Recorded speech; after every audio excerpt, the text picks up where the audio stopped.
आणि महायुतीमध्ये सध्या जोरदार महाभारत रंगलंय। पाहूया त्या संदर्भातल्या टॉप 9 बातम्या।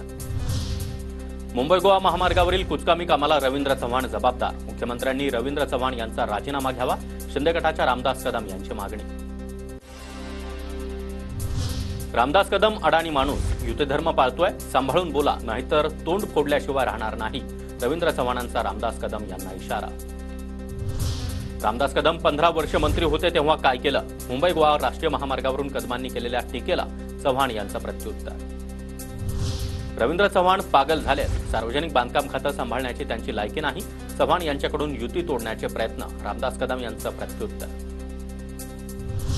वारंवार भाजपवर बोलणं मान्य नाही, अशा टीकांमुळे मन दुखावतात। या मुद्द्यावरून शिंदेंशी देखील बोलणार, रामदास कदम यांच्या वक्तव्यानंतर फडणवीसांची प्रतिक्रिया। राष्ट्रवादी काँग्रेस ही विश्वासघातकी पार्टी, कर्जत मतदारसंघावर शिवसेनेचा भगवा फडकवायचा आहे।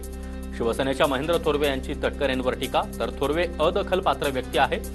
सुनील तटकरे आणि अजित पवार यांची खोचक प्रतिक्रिया। महेंद्र थोरवे अदखलपात्र व्यक्ती, सुनील तटकरेंची टीका, तर अशा लोकांच्या टीकेकडे लक्ष देत नाही। थोरवेंच्या प्रश्नावर अजितदादांचं उत्तर।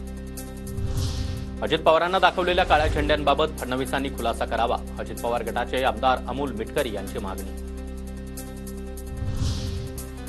मिटकरी, देवेंद्र फडणवीसांना खुलासा मागण्याची तुझी पात्रता आहे का? मिटकरींनी आधी आपली उंची पाहावी, जगदीश मुळीक यांचं मिटकरींना उत्तर।